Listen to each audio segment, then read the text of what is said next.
Hello, good evening my fighters, how are you all. So जैसे कि मैंने promise किया था कि आपको बहुत जल्दी आपका सिलेबस कवर करा दूंगी, तो उसी सीरीज़ में हम आज आगे बढ़ रहे हैं और हम पढ़ रहे हैं रिचर्ड स्टील का द स्पेक्टेटर क्लब। जी हाँ, ये जो वर्क है, यहाँ पर देखिए आर होना चाहिए, ठीक है। रिचर्ड स्टील, टाइपिंग एरर हो गई है तो इसको जो है थोड़ा सा करेक्ट कर लेंगे। ये रिचर्ड स्टील है, राइट। तो आपको ये रहा, नाउ फाइन।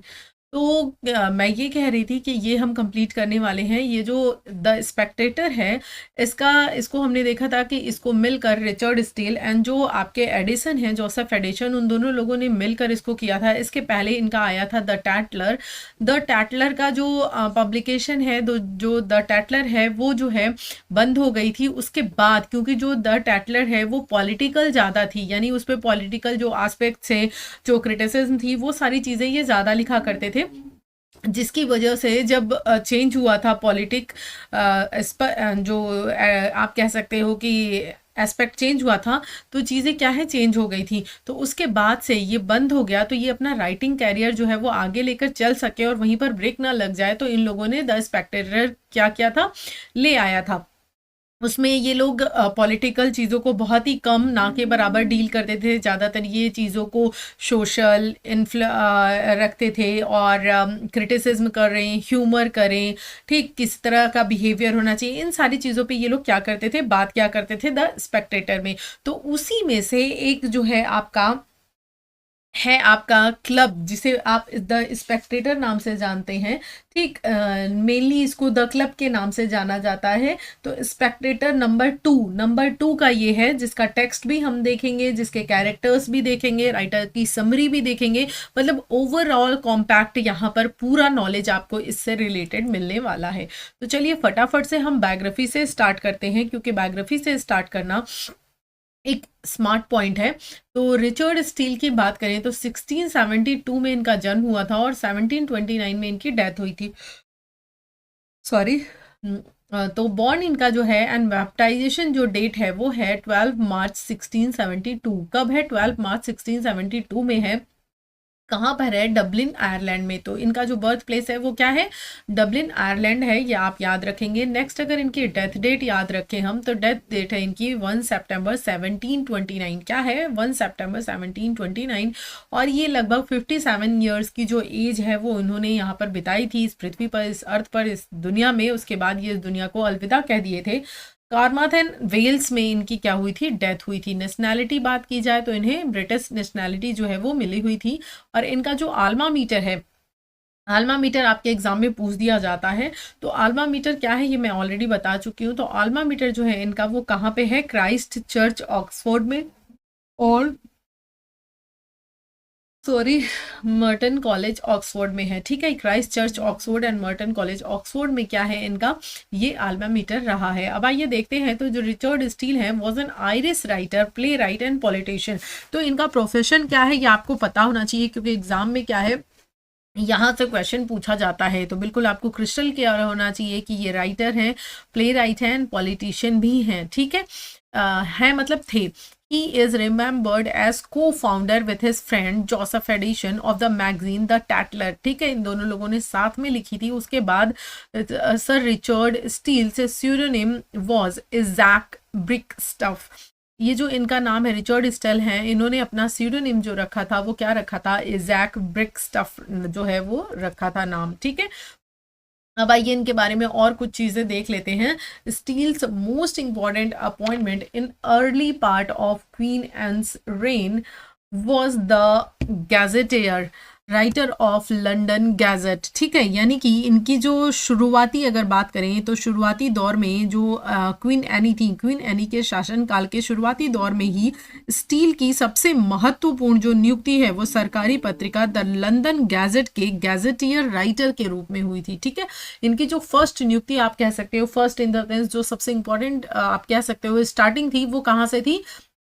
वो जो है आपकी क्वीन एन, जो क्वीन एन का शासनकाल था उस समय गैजेटियर के रूप में हुई थी, किसमें, द लंदन गैजेट के लिए। ठीक, द लंदन गैजेट जो ऑफिशियल गवर्नमेंट जनरल था, ये ऑफिशियल गवर्नमेंट जनरल था, आप ध्यान रखेंगे, द लंदन गैजेट, उसी में जो है गैजेटियर के रूप में इनकी क्या हुई थी, नियुक्ति हुई थी। On April 12 1709 he secured his place in literary history by launching the thrice weekly ऐसे periodical the टैटलर।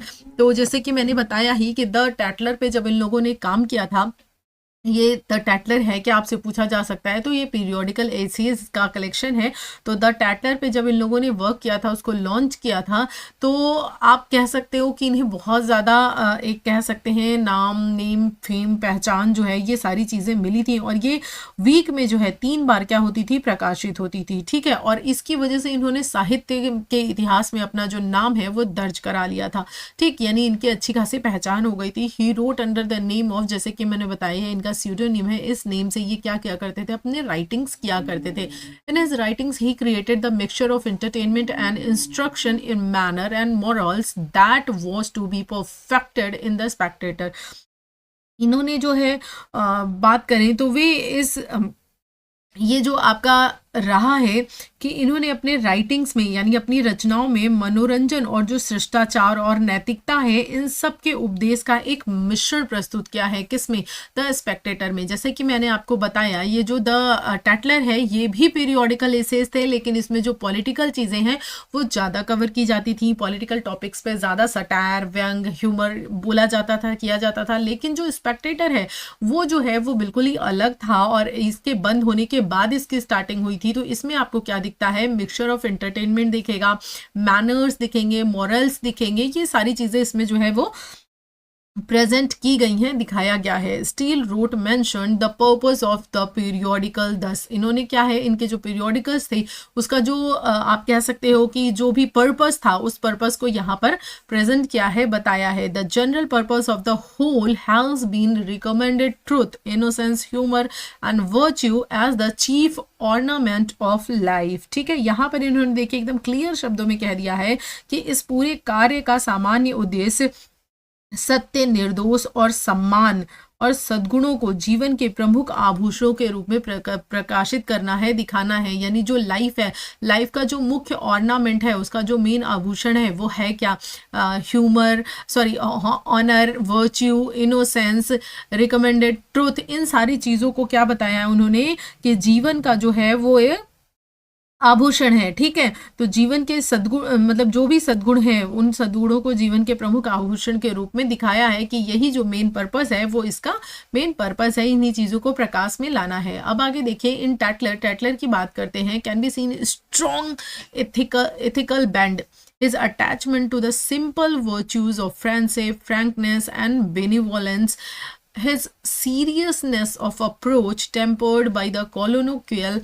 ease and lightness of his style। ठीक है, तो अब यहाँ पर अगर बात करें जो इनका द टैटलर है, तो द टैटलर में उनकी प्रबल नैतिक प्रवृत्ति, इनकी जो फ्रेंडशिप है, जो स्पष्टवादिता है, परोपकारिता है, जैसे जो सरल गुण हैं, इनके प्रति उनका लगाव, उनकी शैली की बोलचाल की सहजता, और किस तरह से, कितनी आराम से, कितनी सुंदर ढंग से, कितनी सरलता से संतुलित गंभीरता देखी जा सकती है। ठीक है, एक बैलेंस जो गंभीरता है, बैलेंस जो चीज़ें हैं वो इसमें देखी जा सकती हैं। Addison contributed some 46 papers and collaborated in several others, but the great bulk of the 271 issues by steel himself. अब यहाँ पर बात की गई है कि इसमें जो है एडिशन ने लगभग 46 लेख लिखे हैं। अगर आपसे क्वेश्चन आ जाए द टैटलर में कितने हैं इनके एडिशन के, तो जो एडिशन है उन्होंने 46 लेख लिखे हैं, जोसेफ एडिशन ने, और स्टील ने खुद कितने लिखे हैं, 271 जो इश्यूज हैं, जो अंक हैं, उनमें से अधिकांशतः जो है वो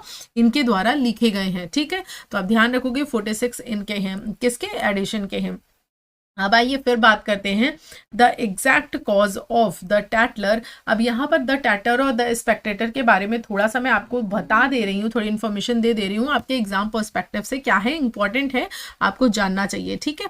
तो आइए यहाँ पर बात करें the exact cause of Tatler's demise is uncertain but probably the reason was mainly political. मैंने बताया ना कि उसके जो है क्या कहते हैं कि बंद होने का जो रीजन था, जो डिमिस होने का कारण था, वो हालांकि अनसर्टेन है, इतना क्लियरली नहीं बताया जा सकता, लेकिन फिर भी जो रीजन निकाला जाता है प्रोबेबली ये माना जाता है कि वो क्या है, मेनली पॉलिटिकल था, पॉलिटिकल एस्पेक्ट को टच करता था, इसी वजह से ये क्या बंद हो गया। In 1710 power had shifted to the Tories and Steele wing had lost his, या मैंने वही बताया ना कि जो पावर है वो शिफ्ट हुई थी, क्या हुआ था, जो सत्ता है वो ट्रॉय पार्टी के हाथों में आ गई थी। यानी इससे पहले जब विंग की जीत थी, विंग पार्टी के हाथों में सत्ता थी, तो इन लोगों की क्या है, बल्ले बल्ले थी, यानी इन लोगों, ये लोग जो ऐसा चाहते थे वैसे लिखते थे और इनका पद भी काफ़ी अच्छा था।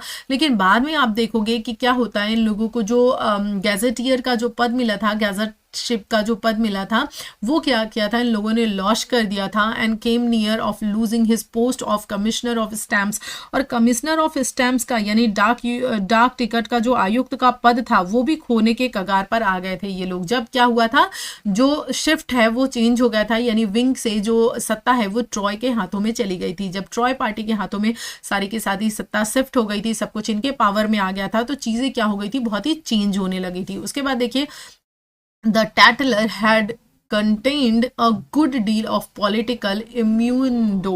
ठीक, अब यहाँ पर जो टैटलर है, ठीक है, वो क्या है, काफ़ी राजनीतिक व्यंग उसमें थे, ठीक है। पॉलिटिकल इम्यूनिडो मीन्स काफ़ी राजनीतिक जो व्यंग थे वो इसमें ये लोग लिखा करते थे। Some of aimed at Robert Harley the Tory leader himself and Harley may well have put pressure on Steele to discontinue the paper. अब यहाँ पर देखिए बात ही आपको पूरी साथ साथ बता दी गई है कि जो टैटलर है, टैटलर जो है वो कैसी थी, काफ़ी राजनीतिक थी, जिसमें कुछ जो ट्रॉय नेता थे, जैसे कि रॉबर्ट हैरे का यहाँ पर नाम लिया गया है कि जो ट्रॉय के नेता थे रॉबर्ट हैरले जो है ट्रॉय के नेता थे, और उनका ये कहना था, वो बोलते थे कि इन पर भी लक्षित थे, इनके ऊपर भी चीज़ें बोली जाती थी, लिखी जाती थी, और संभवतः जो है वो हॉर्ले ने ही स्टील पर अखबार बंद करने का दबाव डाला था, क्योंकि काफ़ी ज़्यादा ये लोग इनके ऊपर चीज़ें लिखा करते थे। और जब ट्रॉय सत्ता में आई थी तो इन्होंने क्या किया है, प्रेशराइज किया था कि आपको अपनी ये जो पत्रिका है इसको क्या करना पड़ेगा, बंद करना पड़ेगा, ठीक है। तो ये चीज़ यहाँ पर देखने के लिए मिलती है। अब हम अगर बात करें the next periodical the Spectator की, जिसको कि पढ़ना है हमें, तो जो द स्पेक्टेटर है वो 1711 में क्या होती है, आती है 1 मार्च 1711 में, और 1711 में ही आप देखोगे कि जो टैटलर है वो भी क्या होती है, बंद होती है। एंड यहाँ पर बात करें ये कैसी थी, नॉन पॉलिटिकल थी, यानी यहाँ पर पॉलिटिक्स की चीज़ें, पॉलिटिक्स की बात नहीं की जा रही थी। इनॉर्मसली सक्सेसफुल थी वो, क्योंकि वहाँ पर ज़्यादा से ज़्यादा किन चीज़ों के बारे में बात की जा रही थी, कि ह्यूमर के बारे में बात की जा रही थी, वैल्यूज़ क्या हैं उनके बारे में बात की जा रही थी, इन सारी चीज़ों के बारे में बात की जा रही थी। पॉलिटिक्स से इसका कोई भी लेना देना नहीं था। तो क्या हुआ, ये बहुत ज़्यादा जो है वो क्या हुई, successful he. It was a joint venture, ये दोनों लोगों का जॉइंट जो है वो था, एडिशन एंड स्टील का, and steel was probably the more original journalistic player and he evolved many of the most celebrated ideas and characters such as Sir Roger de Coverley, although later। अब यहाँ पर देखिए, अगर आपके exam में question आता है कि ये जो कैरेक्टर है सर रोजर डी कॉवरले, तो इसको ओरिजिनेट किसने किया है, तो आप बिल्कुल अपने दिमाग में क्रिस्टल क्लियर रखेंगे कि इसको जो ओरिजिनेट है वो तो स्टील ने ही किया है। किसने किया है, स्टील ने किया है, ठीक है। रिचर्ड स्टील ने इसको ओरिजिनेट किया है, इन्होंने ही कैरेक्टर्स को ओरिजिनेट किया, मतलब कि ले आए हैं, इंट्रोडक्शन आपके साथ करवाया है। लेकिन अगर इसके बात करें इसको मतलब कि डेवलप करने की, तो Addison tended to develop them in his own way, इन्होंने इसको अपने अलग तरीके से क्या किया है, इन कैरेक्टर्स को डेवलप किया है। तो बिल्कुल दिमाग पे क्लियर रखिएगा, अगर पूछा जाता है किसने इंट्रोड्यूस किया है तो आप स्टील का नाम लेंगे, किसने इन कैरेक्टर्स को डेवलप किया है, प्रसिद्धि दी है, तो वो किसका नाम होगा, जोसेफ एडिशन का होगा, ठीक है। तो इस तरह से बात करते हैं। Steele's attractive often casual style formed a perfect foil of additions, more measured, polished, and erudite writing of the 555 daily numbers still contributed 251. यानी ये जो डेली नंबर आता था इनका कितना 555 जो दैनिक अंकों में, उसमें स्टील ने 251 अंक लिखे हैं। हालांकि लगभग 2/3 पत्र संवाददाताओं के पत्रों से बने हुए होते थे, लेकिन फिर भी इतने नंबर्स आपको जो है वो देखने के लिए मिल जाएंगे। तो यहाँ पर आपको द टैटलर की इन्फॉर्मेशन पूरी मिल गई और द स्पेक्टेटर की पूरी इन्फॉर्मेशन मिल गई है। ठीक है, अब आइए बात करते हैं of Steele's many later ventures into periodical journalism. The Englishman were mainly politically serious. ठीक है, the Guardian, to which addition contributed subsequently, contains some of his most distinguished work, and the Lover compressed 40 of his most attractive Ashes. अब यहाँ पर देखिए steel के बाद के कई जो आवधिक पत्रकारिता प्रयासों में से अगर बात करें द इंग्लिशमैन की, तो द इंग्लिशमैन जो है, द इंग्लिशमैन मुख्य रूप से राजनीतिक रूप से कैसा था, गंभीर था, पॉलिटिकली सीरियस था। कौन सा? The Englishman. ठीक है, इनके बाद के जो जर्नल्स आए थे उसमें स्टील के, तो जो द इंग्लिशमैन है वो कैसा था, पॉलिटिकली सीरियस था।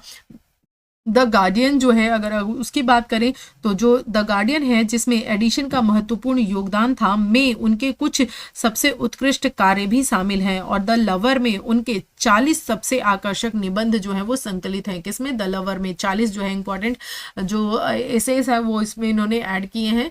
ठीक है, द गार्जियन की बात करें तो इसमें जो अहम भूमिका दिखती है वो किसकी दिखती है? एडिशन की दिखती है। नेक्स्ट अगर बात करें the other short lived periodicals such as, और भी इनके कुछ पीरियोडिकल्स हैं जिनके आप नाम जान लीजिए। वैसे तो बेसिकली दो ही इंपॉर्टेंट आपके एग्जाम पर्सपेक्टिव से है, the Tatler and the Spectator club. उधरी से ज़्यादा क्वेश्चन पूछेगा, फिर भी नाम तो जानते रहिए, जैसे द रीडर है, टाउन टॉक है, and the plebeian है, contains matter of considerable political importance. Steele became instead of unofficial mouthpiece of the wing in opposition. His writing being marked by an unusual degree of principle and integrity. His last extended literary work was The Tatler, a bi-weekly periodical. ठीक है, अब यहाँ पर देखिए हो सकता है आप लोगों को मेरी वॉइस में थोड़ा सा चेंजेस लग रहा हो। उसका रीज़न ये है कि मुझे कोल्ड एंड कफ हो गया है, जो कि सीजनल चल रहा है। कितना भी आप अपने आप को बचाने की कोशिश कर लो, मतलब बच नहीं पा रहे हो। लिटरली मैंने बहुत कोशिश की थी कि अब क्योंकि इतना ज़्यादा खुद ही जो है वो हो चुका था, गैपिंग हो चुकी थी due to schedule, busy schedule, तो इस वजह से मुझे लगा था कि अब अपने आप को सेफ रखते हैं, अच्छे से रखते हैं। लेकिन घर में जब सबको हुआ हो, और चाहे आप जितना भी गर्म पानी पियो, चाहे जैसे रहो, लेकिन होना ही है, ये फैलना ही है, तो उस वजह से थोड़ा सा मे बी आपको वॉइस में प्रॉब्लम लग रही होगी, बट कोई बात नहीं, क्लासेस आपके डिस्टर्ब बिल्कुल भी नहीं होंगी। ठीक है, तो यहाँ पर हम बात कर रहे थे जैसे और पत्रिकाओं की, इन्होंने बताया था जैसे कि द रीडर है, टाउन टॉक है, द प्लेबियन है। इसमें क्या है, राजनीतिक महत्व की जो मेन इंपॉर्टेंट चीज़ें थी, ठीक है, वो चीज़ ये लोग यहाँ पर पुट किया करते थे। और जो स्टील है, स्टील जो है वो विपक्षी विंग के औपचारिक प्रवक्ता बन गए थे। ठीक है, क्योंकि विपक्षी विंग क्यों बोला है, क्योंकि इस समय जो जीत थी वो किसकी थी? ट्रॉय की। तो विपक्ष में कौन होगा? विंग। और विंग के जो औपचारिक प्रवक्ता थे, ठीक है, जिसे आप बोल सकते हो कि अनौपचारिक, सारी औपचारिक नहीं, यानी कि अनऑफिशियल माउथपीस, वो किसके थे? विंग के बन चुके थे। तो ये चीज़ आपसे एग्जाम में मान लीजिए पूछा जा सकता है, तो ये चीज़ आप ध्यान रखेंगे। उसके बाद अगर बात करें तो उनके लेखन में असाधारण रूप से जो सिद्धांत हैं और जो ईमानदारी है, वो चीज़ क्या होती है?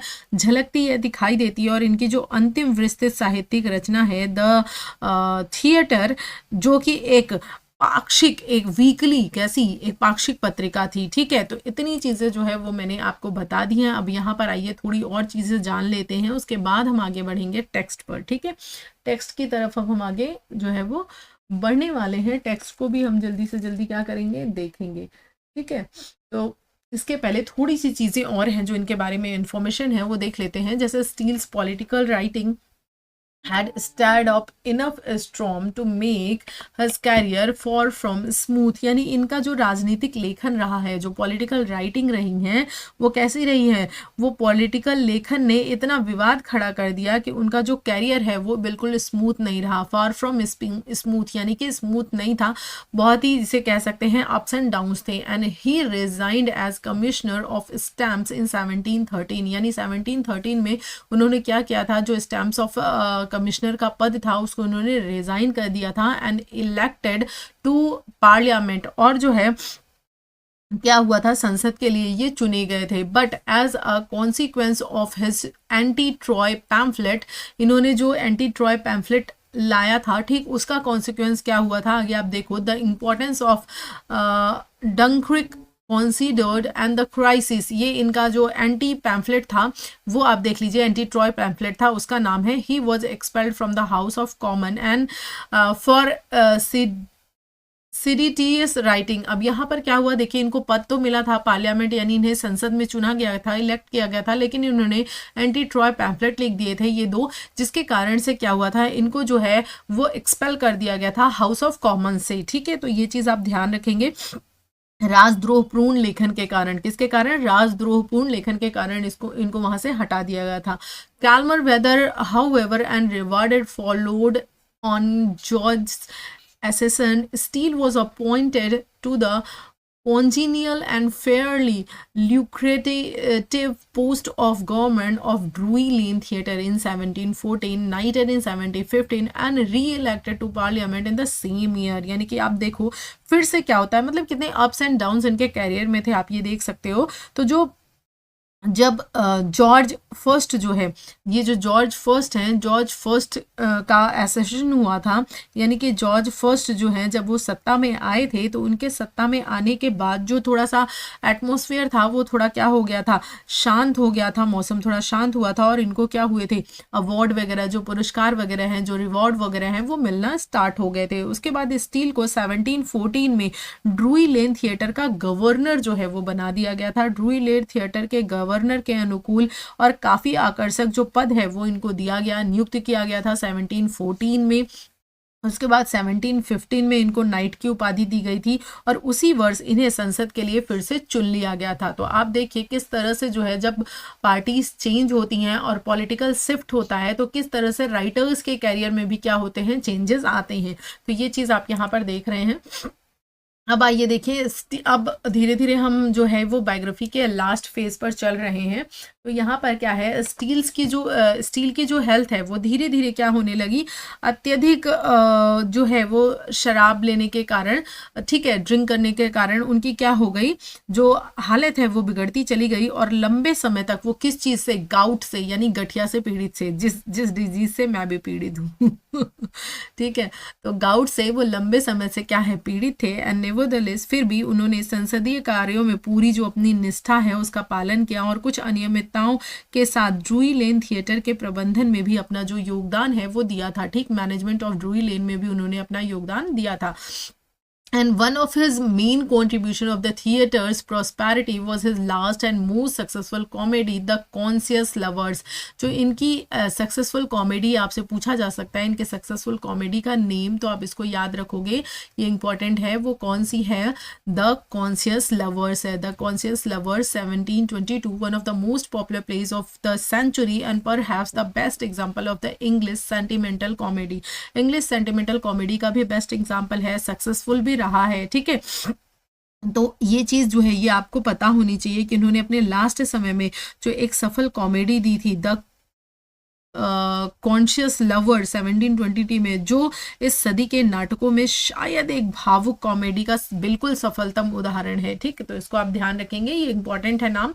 नेक्स्ट अगर बात करें, in 1724 Steele retired to his late wife's estate in Wales and began to settle his debts. अब आगे क्या हुआ कि इनकी जो दिवंगत पत्नी है, उस दिवंगत पत्नी की संपत्ति से सेवानिवृत्त हो गए ये और अपने ऋणों का भुगतान करने लगे। अंतिम वर्ष इनके कैसे रहे? शांत रहे, स्मूथ रहे, लेकिन इनका जो स्वास्थ्य है वो लगातार कैसा होता रहा? बिल्कुल ही बिगड़ता चला गया। इनका जो हेल्थ है, ठीक है, वो कॉन्टिन्यूसली जो है वो खराब होता चला गया। अब देखिए टेटलर की बात करें तो टेटलर का जो फाउंडेशन है वो 1709 में हुआ था बाय रिचर्ड स्टील के द्वारा, who used the nom de plumes. इन्होंने ये नाम जो है वो यूज किया था, अपना स्यूडोनिम इनका ये था जिस नाम से ये क्या करते थे, अपना राइटिंग जो है वो किया करते थे। एंड ये जो जर्नल है ये आपका थ्राइस टाइम ऑफ वीक आता था, यानी क्या है, सप्ताह में 3 बार प्रकाशित होता था। तो ये चीजें आपको इनके बारे में पता चल गई हैं। अब आइए थोड़ा सा स्पेक्टेटर के बारे में, मैंने बता दिया है, बस थोड़ा सा बता देती हूँ कि ये दोनों का कंबाइंड वर्क था और ये कंटिन्यू हुआ है 1 मार्च 1711 से 1712 तक जो है। और each paper and number was approximately अगर बात करें तो लगभग 2500 वर्ड लॉन्ग का था। एंड ओरिजिनली रन कंटेंट्स इतने नंबर के थे। तो हालांकि आपसे ये नंबर्स वगैरह नहीं पूछने जा रहा है। अगर यहाँ पर बात करें तो Addison took the lead the spectator, इसमें लीड किसने किया है, तो एडिशन ने किया है। And it was published every day except Sunday, यानी कि ये जो आपका मंडे है, मंडे टू सैटरडे क्या है आया करता था, संडे को नहीं आता था केवल। एंड इसका जो एम है, इसका एम क्या था आप देख लीजिए। Aim of the periodical was, इस पीरियोडिकल का एम क्या था, to enliven morality with wit, यानी कि हास्य से जीवंत करना नैतिकता को, जो मोरालिटी है उसको हास्य से जीवंत करना। To temper wit with morality, और जो है हास्य को नैतिकता से संतुलित करना, यानी दोनों चीजें, नैतिकता को हास्य से जीवित भी करना है और हास्य को नैतिकता से संतुलित भी करना है, मेन इसका पर्पज है। तो ये भी आपका इंपॉर्टेंट चीज है, आपसे एग्जाम में पूछा जा सकता है कि what was the main M of the Spectator, the Spectator का मेन एम क्या है, तो आप इसको ध्यान रखेंगे, ये आपका इंपॉर्टेंट है, ठीक है। अब आइए हम चलते हैं इसके टेक्स्ट पर, लेकिन टेक्स्ट पढ़ने से पहले, हालांकि इस टेक्स्ट में आपको पता है कि ये जो इनका टेक्स्ट है, इस टेक्स्ट में इन जो कैरेक्टर्स हैं वो कैरेक्टर्स को ही इंट्रोड्यूस किया गया है। टोटली 6 कैरेक्टर्स हैं इसमें, यानी 6 मेंबर हैं इस क्लब में, और जो 6 मेंबर हैं उन 6 मेंबर्स के बारे में ही इंट्रोडक्शन इसमें दिया हुआ है स्पेक्टेटर नंबर 2 में, जिसे क्या आप बोलते हो, द क्लब के नाम से या द स्पेक्टेटर क्लब के नाम से आप जानते हो, ठीक है। सॉरी, ये डेट देखिए, इस डेट पे ही आया था।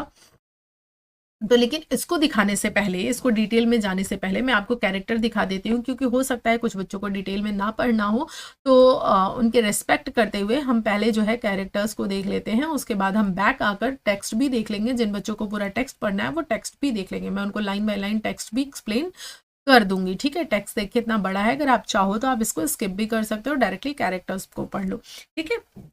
तो it's totally up to you, लेकिन पढ़ाना तो मेरा पूरा काम है ना, मैं तो पूरा डिटेल से ही पढ़ाऊंगी ताकि आप के एग्जाम की प्रिपरेशन एकदम बढ़िया हो। अब यहाँ पर देखिए some of the most important character here given the sketch of the essay, Sir Richard Steele here gives the sketch of Sir Roger de Coverley and other member of the club, यानी यहाँ पर क्या है, सबके जो introduction है वो आपको मिलेगा। अब ये देखिए मेंबर ऑफ क्लब टोटल दिए हुए हैं कितने, 6 हैं, तो उनके नाम पहले आपको मैं दे देती हूँ। 6 मेंबर्स हैं, मैंने पहले ही बता दिया कितने मेंबर्स हैं।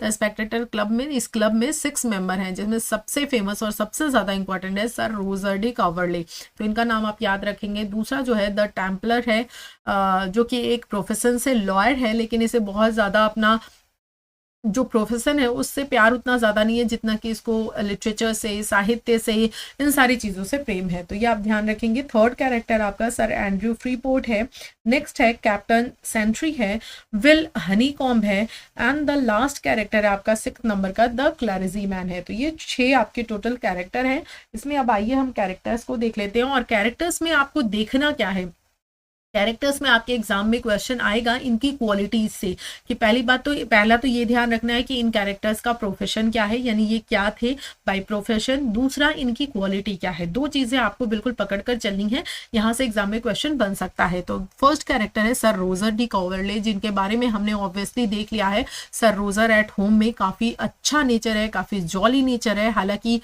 इनको जो है ये बहुत ही एकांत में रहना पसंद करते थे, लेकिन उसके पीछे रीज़न क्या है भी आपको मैं बताऊंगी कि क्यों ये जो है बहुत ही एकांत में रहना पसंद करते थे।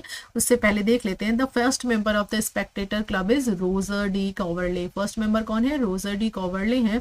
अ बैरोनेट ऑफ एंशियंट डिसेंडेंट। ये क्या है? इनके कैरेक्टर्स को भी देखते चलेंगे कि ये क्या है। अ बैरोनेट यानी प्राचीन वंश के बैरोनेट हैं, ठीक है। एंशियंट जो डिसेंडेंट हैं उनके क्या है? बैरोनेट हैं, बैरोनेट ऑफ एंशियंट डिसेंडेंट हैं। जस्टिस ऑफ द कोरम, यानी ये जो कोरम है इस कोरम के क्या है? जस्टिस भी हैं, यानी इनकी बातें लोग क्या करते हैं? मानते हैं, ठीक। न्यायाधीश भी हैं। एंड कंफर्म्ड बैचलर हैं, और क्या है? दृढ़ बैचलर हैं, यानी कि दृढ़ जिसे आप कह सकते हो अविवाहित हैं, इन्होंने शादी नहीं किया।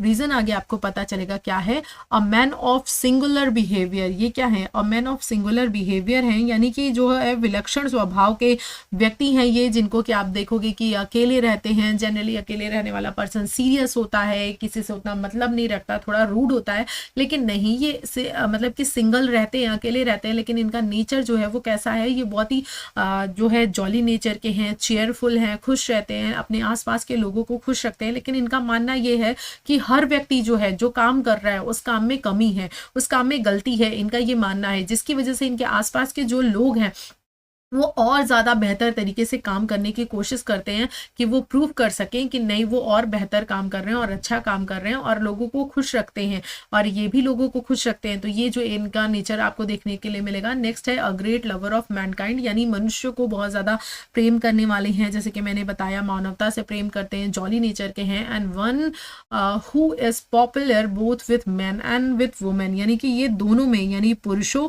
और जो महिलाएं हैं दोनों के बीच ये क्या है? पॉपुलर है, लोकप्रिय हैं, ठीक है। तो इतना आपको पता चल गया। इतना जो मेन है यहाँ तक तो बिल्कुल आपको टिप ऑफ द टंग होना चाहिए, याद होना चाहिए इनके क्वालिटीज की क्या है। बैरोनेट ऑफ एंशिएंट डिसेंडेंट है, जस्टिस ऑफ कोरम है, बैचलर है, सिंगुलर बिहेवियर है इनका, लवर ऑफ मैनकाइंड है, और पॉपुलर है, मैन एंड वुमेन दोनों के बीच में है। Dashing and fashionable at a time, यानी एक समय पर ये बहुत ही डैशिंग रहे हैं, फैशनेबल रहे हैं, लेकिन अब समय ऐसा आ गया है, इनके साथ ऐसा कुछ हो गया है कि इन्होंने अब क्या है, अपना जो एक कोट है उस कोट को इन्होंने कम से कम 8 से 9 बार, 7 से 8 बार उसको पहन लिया है, चेंज तक नहीं किया है। यानी कि जो कि एक समय की बात है जब ये एकदम फैशन में अप टू डेट रहा करते थे, लेकिन अब इनको अपने आउटकम मतलब जो आउटलुक है उससे इतना ज़्यादा कुछ फर्क नहीं पड़ता है। रीजन आपको पता चलेगा कि क्यों इतना सब कुछ चेंज हो गया है।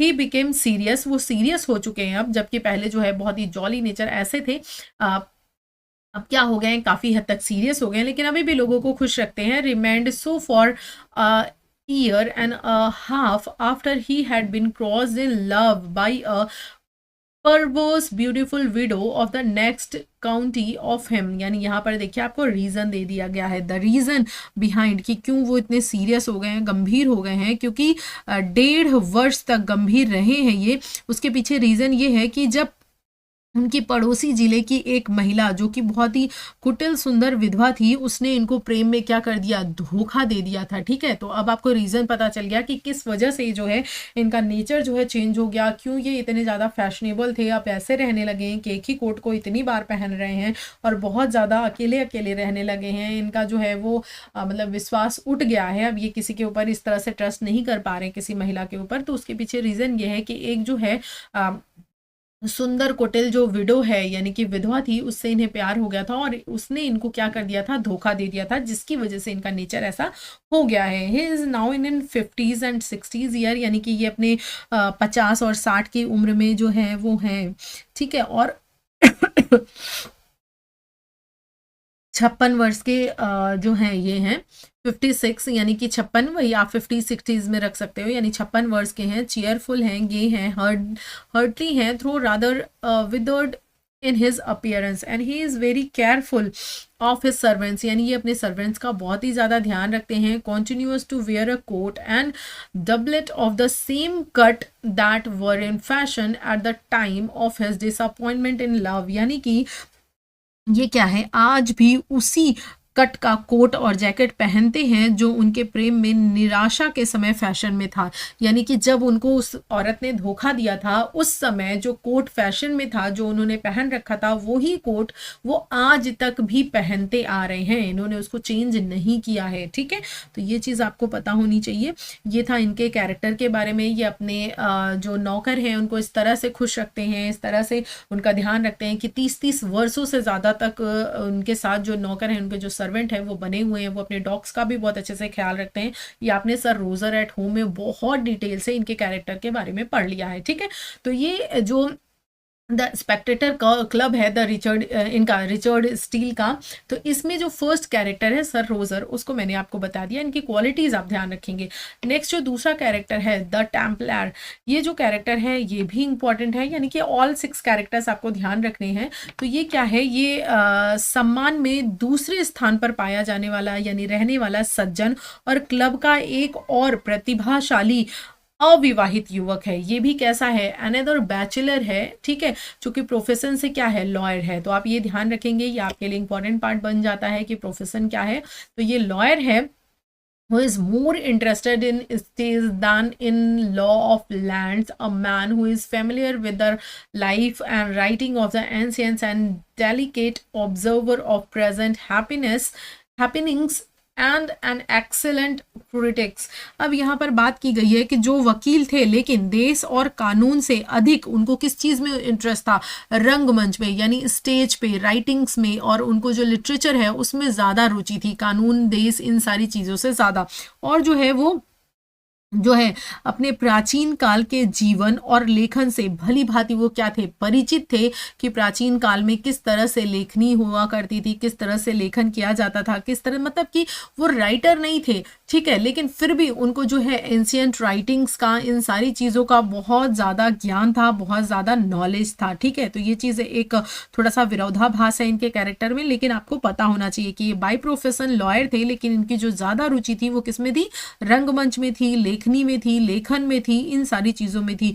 वर्तमान घटनाओं का सूक्ष्म अवलोकन करते हैं ये, और एक उत्कृष्ट आलोचक भी हैं। ठीक है, यानी कि ये क्रिटिक भी बहुत अच्छे हैं, और जो प्रेजेंट हैपनिंग्स है उसका वो बहुत ही डेलिकेटली उसको क्या करते हैं, ऑब्जर्व करते हैं। और जो है वो अपने पिता को प्रसन्न करने के लिए भीतरी मंदिर में रहते हैं, ना कि अपनी इच्छा से। यानी कि ये कहाँ रहते हैं, टेम्पलर है ना, तो ये कहाँ रहते हैं, जो भीतरी मंदिर है वहाँ पर रहते हैं ये, इनर टेम्पल में, इनर टेम्पल में ये रहते हैं, लेकिन ये अपनी मर्जी से नहीं रहते हैं, बल्कि अपने पिता को खुश करने के लिए इनर टेम्पल में रहते हैं। ठीक है, बाय प्रोफेशन लॉयर है, लेकिन इनका इंटरेस्ट जो है वो स्टेज, राइटिंग्स, लिटरेचर, इन सारी चीज़ों में है। ठीक है, तो ये आपको सेकेंड कैरेक्टर पता चल गया। ये थर्ड कैरेक्टर पर चलते हैं जो कि है सर एंड्रयू फ्रीपोर्ट। बहुत अच्छे से इनके कैरेक्टर्स को आप ध्यान रखेंगे। तो जो सर एंड्रयू फ्रीपोर्ट हैं, ये क्या है, ये एक इमिनेंट मर्चेंट हैं। क्या है, इमिनेंट मर्चेंट है, यानी प्रतिष्ठित क्या है, मर्चेंट हैं। तो ये भी इंपॉर्टेंट है, ये आपको पता होना चाहिए। And who had made his Fortune himself. अब ये एक ऐसा व्यक्ति है जिसको आपने अपनी सोसाइटी में भी देखा होगा कि एक ऐसा व्यक्ति जिसे बहुत ज़्यादा क्या कहते हैं कि प्रिविलेज, या फिर बहुत ज़्यादा आप कह सकते हो कि चीज़ें नहीं मिली हुई हैं वसीयत में, जिसने खुद को बनाया है, कहते नहीं है सेल्फ मेड। तो ऐसा कोई बंदा जिसने मेहनत करके अपना कैरियर खुद से बनाया है, उस टाइप के ये हैं। तो इन्होंने अपना जो भाग्य है वो खुद बनाया है, और जो संपत्ति है इन्होंने खुद अर्जित की है। इसीलिए इनका मानना है कि जो हार्डवर्क है लाइफ में वो बहुत ज़्यादा इंपॉर्टेंट है। A great believer in industry and hard work well acquainted with commerce in all its part। यानी इनका कहना क्या है, ये जो है वो उद्योग और कड़ी मेहनत में दृढ़ विश्वास रखने वाले और वाणिज्य के सभी पहलुओं से बहुत ज़्यादा परिचित, बहुत ज़्यादा भली भांति उसको समझने जानने वाले हैं।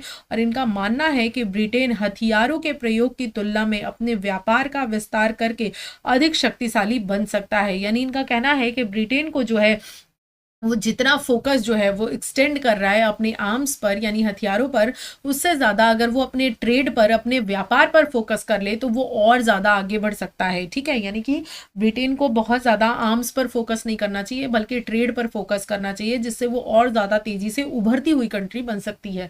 ठीक है, नेक्स्ट बात करें, ही अबॉन्डेंस इन frugal maxims, one such being a penny saved in penny got। अब इनका कहना है कि ये मितव्ययिता के सिद्धांतों में पारंगत हैं, जिसमें से एक है कि बचाया गया एक पैसा कमाए गए एक पैसा है। यानी कि आप जो मान लीजिए आप 10 रुपीज़ सेव करते हो तो ये इक्वल टू है 10 रुपीज़ आपने कमाए हैं। ये इनका मानना है। इनका मानना है कि अगर आप लाइफ में 100 रुपए कमा रहे हो तो इट नॉट मीन कि आपको वो 100 रुपए जो है टोटली खर्च कर देने हैं। नहीं, आपको थोड़ा मितव्ययी बनना है।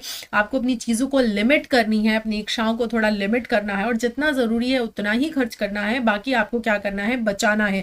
अगर आपने बचाया है, मान लीजिए 100 रुपए में से आपने 10 रुपए बचाए हैं, तो समझ लीजिए आपने 110 रुपए कमाए हैं, क्योंकि 100 रुपए तो ऑलरेडी आपने कमाए ही थे, प्लस 10 रुपए आपने वो बचाए भी हैं, तो वो भी तो आपकी इनकम हो गई। तो वही चीज़ वो बता रहे हैं। साथ ही साथ इनका ये भी कहना था कि इनका कहना ये है कि आलसी जो व्यक्ति होता है वो पूरे के पूरे जीवन को बर्बाद कर लेता है अपने। इनकी जो एक लाइन है जो कि मेरी फेवरेट लाइन है, one of the my favourite lines, उनका ये कहना था कि एक आलसी जो व्यक्ति है या एक आलसी जो नेशन है वो मतलब कि अगर कहीं युद्ध हो रहा हो तो मतलब कि जैसे आप किसी को अगर हराना चाहते हैं तो उसके लिए आपके पास जितने आर्म फोर्सेस हैं, जितनी चीज़ें हैं, आप उससे लड़ाई करके जितना ज़्यादा मतलब कि उसमें जीतोगे, अगर आप आलसी हो उससे कहीं ज़्यादा इम्पैक्ट आपके आलसी होने का पड़ेगा। यानी कि अगर किसी कंट्री को हराना है तो आप वहाँ के लोगों को बस आलसी बना दो, वो उससे आप युद्ध कर जितना उसे हराओगे उससे कहीं ज़्यादा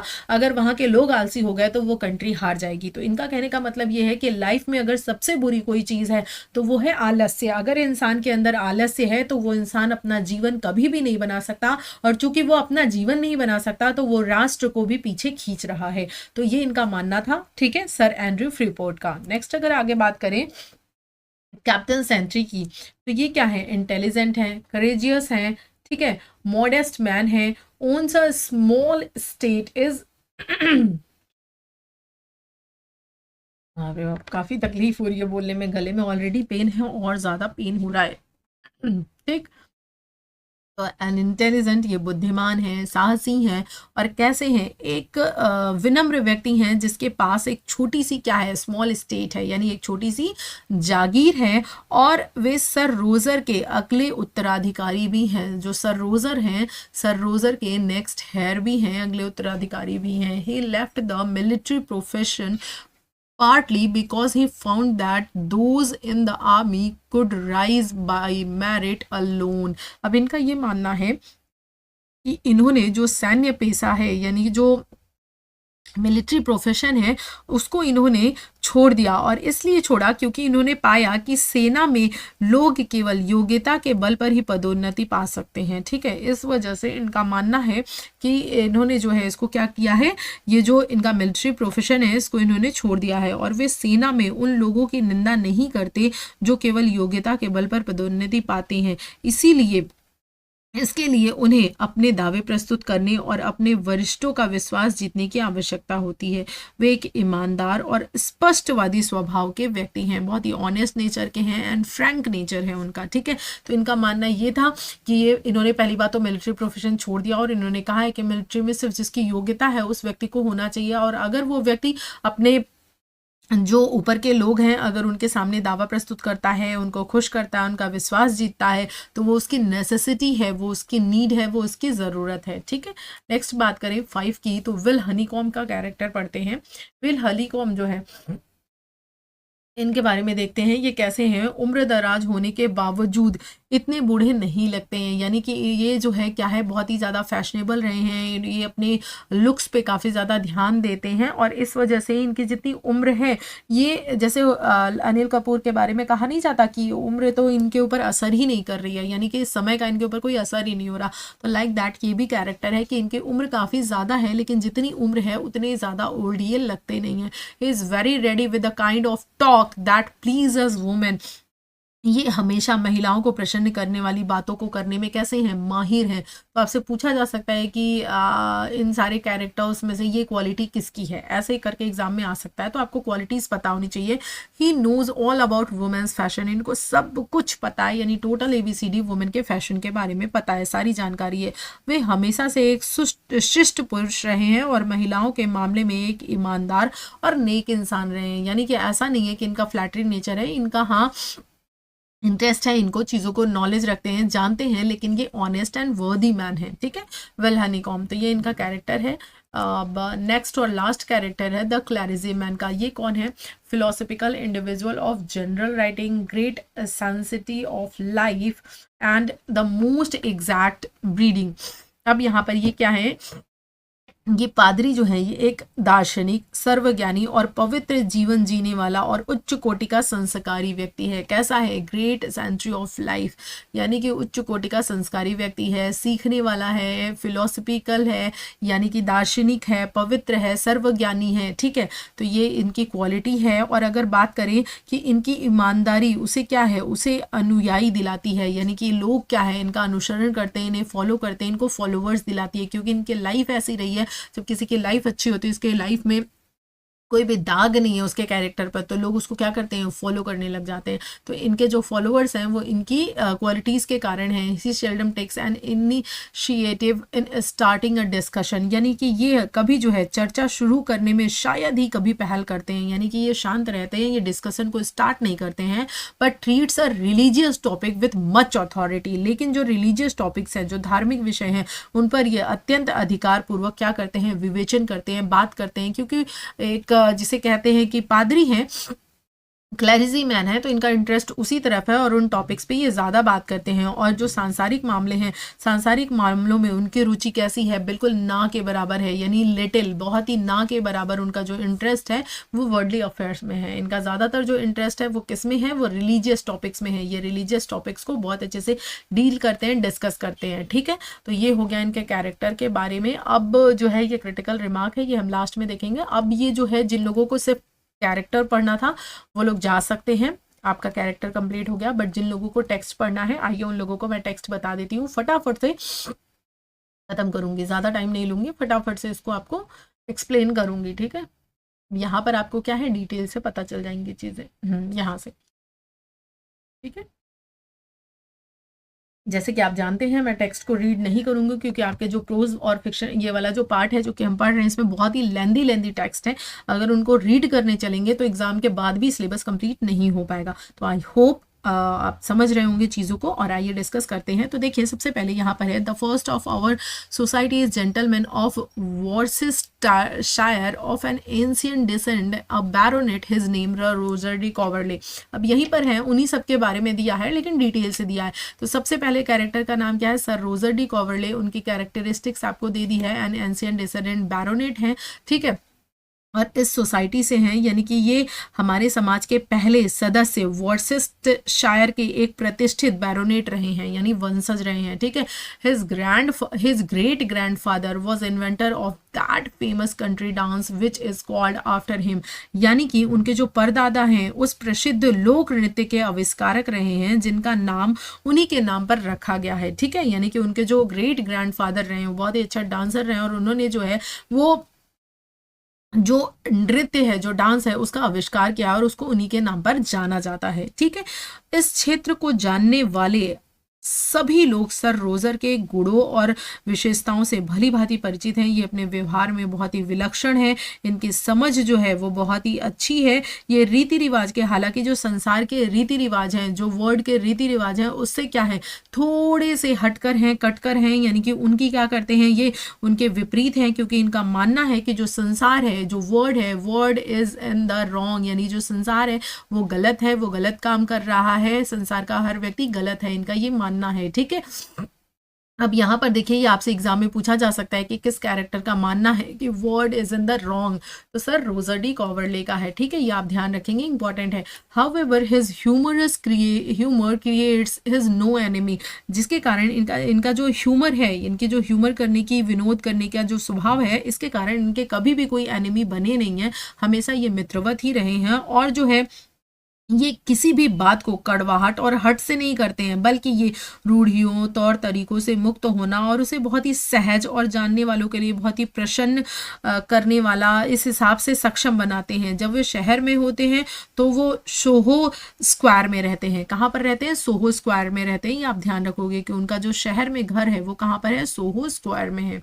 नेक्स्ट आइए बात करते हैं। It is said he keeps himself a bachelor by a reason he was crossed, जो मैंने आपको रीज़न बताया कि कहना है लोगों का कि वो अपने आप को बैचलर ही रखे हैं, यानी उन्होंने शादी नहीं की है, वो बैचलर हैं। और उसके पीछे रीज़न है कि एक विडो जो ब्यूटीफुल विडो है उसने इनको क्या कर दिया था, धोखा दे दिया था। बिफोर दिस डिसअपॉइंटमेंट, इसके कारण जो सर रोजर हैं was what you call a fine gentleman have offend spelt with lord. यहाँ से देखते हैं, ठीक। अब ये क्या है कि उनको जो धोखा मिल गया था इस कारण वो क्या रहे हैं, अविवाहित रहे हैं। और इस निराशा से पहले सर रोजर एक सभ्य और प्रतिष्ठित व्यक्ति थे। वे अक्सर लॉर्ड चोरेस्टर और सर जॉर्ज एथरेस के साथ भोजन करते थे, ठीक है। इन लोगों के साथ इनका उठना बैठना था, तो ये भी आप ध्यान रखेंगे। और उसके बाद अगर आप देखोगे तो शहर में आते ही उन्होंने एक द्वंद्व युद्ध भी लड़ा था और एक सार्वजनिक कॉफी हाउस में बदमाश डॉशन को उन्हें युवक कहने पर घुसा भी मारा था, ठीक है। तो ये चीज़ें, यानी आप देखो इनका कैरेक्टर पहले कैसा था कि ये जो है लोगों को घुसा मारते थे, किस तरह कॉफ़ी हाउसेज में बैठा करते थे। तो इनका पहले का कैरेक्टर आप देखिए कैसा था, और बाद में जब इनको धोखा मिल गया उसके बाद इनका जो कैरेक्टर है वो कैसा हो गया। But being ill used by above mentioned widow, यानी कि बहुत ही बुरी तरीके से जो है धोखा देने के कारण ये जो विडो है जिसका ऊपर जिक्र किया गया है, जब इसने धोखा दे दिया तो उसके बाद उनके दुर्व्यवहार किए जाने के कारण ये 1.5 साल तक बहुत ही ज़्यादा कैसे रहे हैं, गंभीर रहे हैं, ठीक है। बहुत ज़्यादा ईयर एंड हाफ, यानी कि 1.5 साल तक ये बहुत ज़्यादा वेरी सीरियस रहे हैं, बहुत अकेले रहे हैं। और इनका जो आप कह सकते हो स्वभाव है वो स्वभाव से हंसमुख था, लेकिन अंततः इससे वो उबर गए, लेकिन वे एक लापरवाह हो गए। यानी कि वो हालांकि 1.5 साल के बाद ओवरकम कर लिया उन्होंने अपने आप को, लेकिन फिर भी उनका जो आप कह सकते हो कि अपने प्रति रवैया था कि अपनी केयर टेकिंग करना, अपने स्वास्थ्य का ध्यान रखना, अपने आप को कैसे ड्रेसअप करना, वो सारी चीज़ें उन्होंने छोड़ दी। अपने प्रति वो कैसे हो गए, बहुत ज़्यादा लापरवाह हो गए। अब वो सजते संवरते नहीं थे, वो उसी तरह का काला कोट और जैकेट हमेशा पहने रहते थे जिस तरह से जब उनको धोखा मिला था तो उस समय जो फैशन था। और वो बताते हैं कि अपने हंसमुख स्वभाव होने के कारण वे इसे पहली बार पहनने के बाद से उसको 12 बार पहन और उतार चुके हैं। आप देखिए 12 टाइम्स सिंस ही फर्स्ट वोर इट, जब पहली बार इन्होंने पहना है तब से 12 बार ये इसको पहन और उतार चुके हैं, ठीक है। तो आप देखिए इनके ऊपर कितना ज़्यादा असर पड़ता है, ठीक है। It is said Sir Roger grew humble in his desire after he had forget his cruel beauty। अब यहाँ पर बात किया जाए तो उनका कहा जाता है कि सर रोजर जो हैं अपनी क्रूर सुंदरता को भूल जाने के बाद अपनी इच्छाओं में संयमी हो गए थे। यानी जब उनको धोखा दे दिया गया था तो उनकी जो भी इच्छाएं हैं वो सब एकदम संयमित हो गई थी और वो अपने प्रति बहुत ज़्यादा लापरवाह हो गए थे। वो अक्सर भिखारियों और जो खाना बदोश हैं उनसे झगड़ा करते थे, ठीक है। लेकिन उनके मित्र इसे सच्चाई से ज़्यादा मजाक समझते थे। उनको लगता था कि ये क्या कर रहे हैं, मजाक कर रहे हैं। अब वे 56 वर्ष के हैं, हंसमुख हैं, प्रसन्न हैं, तंदुरुस्त हैं। शहर और गांव दोनों जगह पर उनका अपना अच्छा घर बना हुआ है, दोनों जगह पर वो रहते हैं, मानवता के प्रेमी हैं। व्यवहार में उनकी इतनी प्रसन्नता है कि वे सम्मान से ज़्यादा प्रेम पाते हैं लोगों के, कि लोग उनको सम्मान करें उससे ज़्यादा लोग उन्हें क्या करते हैं, प्रेम करते हैं, प्यार करते हैं। उनके किरदार जो हैं वो अमीर हो रहे थे और नौकर जो हैं उनके वो बहुत ज़्यादा संतुष्ट रहते थे उनसे। उनके नौकरों को कोई भी शिकायत नहीं रहती थी क्योंकि वो नौकर को कभी भी नौकर की तरह ट्रीट ही नहीं करते थे, बहुत ही ज़्यादा प्यार और सम्मान देते थे, उनकी ज़रूरतों का ख्याल रखते थे। और जब वो किसी घर में आते थे तो नौकर जो है वो उनको उनके नाम से पुकारते थे और ऊपर जाते समय रास्ते भर बातें करते थे। ये भी बताना ज़रूरी है कि सर रोजर जो है वो एक न्यायाधीश हैं, क्या है, एक जज हैं। जो कि मैंने आपको जो क्वालिटीज़ बताई हैं तो वहाँ पर बताया है ना कि वो क्या है, जस्टिस ऑफ कोरम भी रहे हैं, न्यायाधीश भी रहे हैं, तो वो न्यायाधीश भी हैं। और वे सत्र में बड़ी कुशलता से अपनी कुर्सी संभालते थे और 3 महीने पहले खेल अधिनियम के एक अनुच्छेद की व्याख्या करके सर्वत्र प्रशंसा जो है उन्होंने प्राप्त की थी, ठीक। जो गेम एक्ट था उसका उन्होंने क्या किया था, अनुवाद किया था, यानी उस अनुच्छेद की व्याख्या की थी उन्होंने, ठीक है। अब आइए बात करते हैं the gentleman next in state and authority among us is another bachelor. अब दूसरे कैरेक्टर की बात करते हैं जो कि इनर टेम्पल में रहा करता था अपने फादर की चॉइस से, उसके बारे में बात कर रहे हैं। ये सेकंड कैरेक्टर के बारे में है, ये हम डिटेल से देख रहे हैं, ठीक है। शॉर्ट में मैंने उधर बता दिया है, तो ये आपका रियल टेक्स्ट है। तो ये क्या है, यहाँ पर ये बात कर रहे हैं कि अब हम जो है सम्मान और अधिकार के मामले में जो दूसरे सज्जन रहे हैं, जो अविवाहित रहे हैं और कहाँ पर रहते हैं, इनर टेम्पल में रहते हैं, जो मेंबर ऑफ इनर टेम्पल हैं और वो कहाँ बैचलर हैं वो, और जो है वो अपने फादर की जो है मर्जी से रहते थे, और वे जो है अत्यंत ईमानदार, बुद्धिमान और समझदार व्यक्ति हैं, यानी कि प्रोबेटी, विट एंड अंडरस्टैंडिंग है उनके अंदर। और लेकिन उन्होंने अपने निवास स्थान अपने निजी शौक के बजाय अपने विनोदी पिता के निर्देशानुसार चुना था, यानी जो direction of an old humorous father थे, यानी उनके पिता का जो मन था वो अपने पिता के मन के कारण इनर टेम्पल में रहते थे, बल्कि अपने ओन हाउस में नहीं रहते थे। He was pleased there to study the law of the land, यानी उनके फादर का कहना था, उनके पिता का मानना था कि ये यहाँ पर रहकर कानून की पढ़ाई करेगा, देश के कानूनों का अध्ययन करने के लिए उनको वहाँ रखा गया था। और वे रंगमंच के सभी सदस्यों से सबसे विनम्र थे। वे लिटी लटन और कोक की तुलना में अरस्तु और लॉन्गिनस से कहीं ज़्यादा बेहतर जो है वो समझते थे। यहाँ पर जो है देखिए एरिस्टोटल एंड लॉन्गिनस से भी ज़्यादा उनकी जो समझ है, ठीक है, यहाँ पर जो है लिटिल टोन एंड कोक की बात अगर करें तो इनसे भी जो बेहतर है वो इनकी कैसी रही है, समझ रही है तुलना में, ठीक है। इनकी बेहतर समझ जो है वो बताई गई है इनकी इन सारी चीज़ों के नॉलेज के बारे में, कि इनको इतना ज़्यादा नॉलेज था कि इनसे भी ज़्यादा ज्ञान वो रखते थे। उनके जो फादर हैं, उनके जो पिता हैं, आसपास के क्षेत्र में विवाह संबंधी दस्तावेज, पट्टों और भूमि स्वामित्व से जुड़े प्रश्न नियमित रूप से भेजते थे। इन सभी प्रश्नों का उत्तर देने और निपटाने के लिए उन्होंने एक वकील से समझौता किया था, ठीक है। ये सारी चीज़ें थी, लेकिन क्योंकि उनको इंटरेस्ट ही नहीं था तो क्या करते ये, तो इनका इंटरेस्ट तो दूसरी चीज़ों में था, तो इसीलिए इन्होंने अपना साठगांठ बैठा लिया था। He is studying the passion themselves when he should be inquired। अब यहाँ पर देखिए कि वो स्वयं अब जो भावनाएं हैं, यानी उनका जो इंटरेस्ट था उसका अध्ययन कर रहे थे, जबकि उसे उनसे उत्पन्न होने वाले वाद विवादों की पड़ताल करनी चाहिए थी। लेकिन नहीं, वो अपना बिल्कुल भी जो क्या बोलते हैं कि वकील वाला काम था वो नहीं करते थे। वो क्या करते थे, वो डेमोस्थेनस एंड टली के प्रत्येक भाषण के तर्क को वो जानते थे, लेकिन हमारे न्यायालयों की रिपोर्ट में एक भी मामले से अवगत नहीं थे। यानी कि उनका जो इंटरेस्ट है, आप देखो वो डेमोस्थेनस एंड टली के जो भी आर्गुमेंट है वो सारी चीज़ें वो जानते थे, लेकिन अगर उनसे कोर्ट की कोई भी चीज़ पूछ दी जाए तो उनको बिल्कुल भी उसके बारे में पता नहीं था। किसी ने भी उसे कभी मूर्ख नहीं समझा, लेकिन उसके घनिष्ठ मित्रों के अलावा कोई भी जानता नहीं था कि वो बहुत ज़्यादा बुद्धिमान है, क्योंकि उसने कभी इन सारी चीज़ों पर बात ही नहीं की थी। और उनका जो स्वभाव है वो उदासीन और मिलनसार दोनों बनता था। वो विचार व्यवहार से कम ही संबंधित होते थे, इसीलिए उनमें से अधिकांश वार्तालाप के लिए उपयुक्त थे।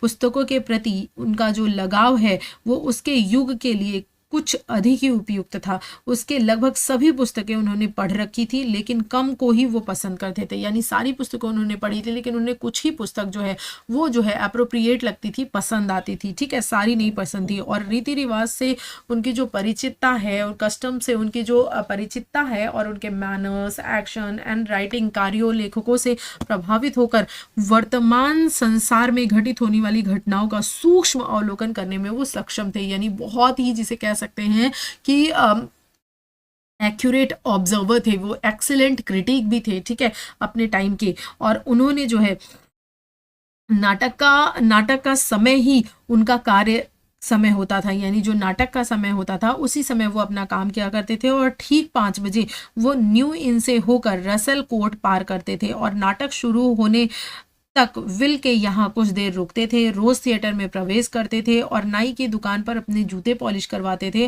और विग पर पाउडर लगाते थे और नाटक देखने आता था।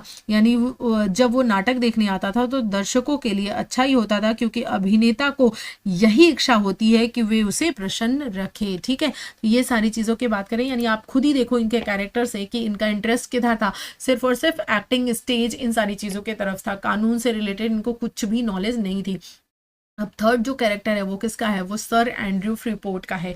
ये कौन है, ग्रेट मर्चेंट है, ठीक है, ग्रेट मर्चेंट है। जैसे कि मैंने आपको पहले ही बताया है कि ये जो है वो क्या है, जो है अपना इनका व्यापार में काफ़ी ज़्यादा इंटरेस्ट था और ये परिश्रमी हैं, अथक परिश्रमी हैं, दृढ़ विश्वासी हैं, दृढ़ बुद्धि वाले हैं, व्यापक अनुभव है इनके पास, ठीक है, बहुत ज़्यादा ग्रेट एक्सपीरियंस है। और अगर बात करें तो ये सब इनकी क्वालिटीज़ हैं, आप देख लीजिएगा, जो कि मैंने अभी बताई हैं कि अथक परिश्रम वाले हैं, इंडिफैटिगेबल यानी कि ऐसा व्यक्ति जो कभी भी थके ना, ठीक, तो इंडिफैटिगेबल हैं, अथक परिश्रम करने वाले हैं, अनुभवी हैं, महान हैं, उदार हैं। और जैसे कि हर धनी व्यक्ति के पास आमतौर पर कुछ व्यंग्यात्मक चुटकुले होते हैं जो धनी न होते तो कोई खास मायने नहीं रखते, लेकिन फिर भी वे समुद्र को ब्रिटिश कॉमन कहते हैं। समुद्र को वो क्या कहते हैं? सी को वो ब्रिटिश कॉमन बुलाते हैं, ठीक है। He is acquired with commerce in all it's aspect. अब यहाँ पर जो है आप इनके बारे में बस इतना जानो कि ये अक्सर जो है अपने व्यापार के इस हिस्से को अच्छी तरह से इन्होंने विकसित किया था, और हमें एक राष्ट्र से लाभ होगा और यदि दूसरे से और तीसरे से। इनका कहना यही था कि इनका जो प्रसिद्ध सिद्ध वचन है कि परिश्रम वीरता से कहीं अधिक स्थायी लाभ दिलाता है और आलस्य ने तलवार से कहीं अधिक राष्ट्रों को बर्बाद किया है। यानी कि एक तलवार जो है, एक स्वॉर्ड जो है, जो मैं कह रही थी, आप सोचोगे कि मैं वो बातें कहाँ से बता रही थी कि कैरेक्टर्स बताते समय, वो बातें मैं आपको टेक्स्ट से ही बता रही थी। देखिए यहाँ पर है कि ये कहते हैं कि एक जो स्वॉर्ड है, एक जो तलवार है, वो किसी राष्ट्र को जितना नुकसान पहुंचा सकती है, उससे कहीं ज़्यादा जो स्लॉथ है, जो आलस्य है, वो उस राष्ट्र को बर्बाद कर सकता है, नुकसान पहुंचा सकता है, ठीक है। ये चीज़ इन्होंने बताया है, तो ये आपसे पूछा जा सकता है। आइए नेक्स्ट आगे बात करते हैं कि यहाँ पर देखिए वही चीज़ मैंने बोला कि a penny saved is a penny got, यानी कि जब आप एक पेनी सेव करते हो, मीन्स आप एक पेनी क्या कर रहे हो? कमा रहे हो। तो उस हिसाब से आपको मितव्ययी होना चाहिए, आपको चीज़ें क्या करनी चाहिए? बचानी चाहिए। ऐसा नहीं है कि आपने जितना कमाया है सारा का सारा आपको खर्च कर देना चाहिए, ऐसा नहीं होना चाहिए। और एक समझदार व्यापारी की संगति एक विद्वान से कहीं अधिक सुखद होती है। इनका कहना है कि आप एक नॉलेजेबल लर्नेड पर्सन के साथ हो, उससे कहीं अधिक, अगर आप कोई जो ऐसा व्यक्ति जो कि बिजनेसमैन है, बिजनेस माइंडेड है, समझदार व्यक्ति है, ट्रेडर है, गुड उसके पास सेंस है, तो आप अगर उसके पास रहते हो तो वो ज़्यादा आपके लिए क्या है? बेनिफिशियल है, ठीक है, इनका कहना था। और जो है सर एंड्रयू की स्वाभाविक सहज वाक्पटुता के कारण उनके भाषण की स्पष्टता वही आनंद देती है जो किसी व्यक्ति की चातुरता से मिलता है, ठीक है।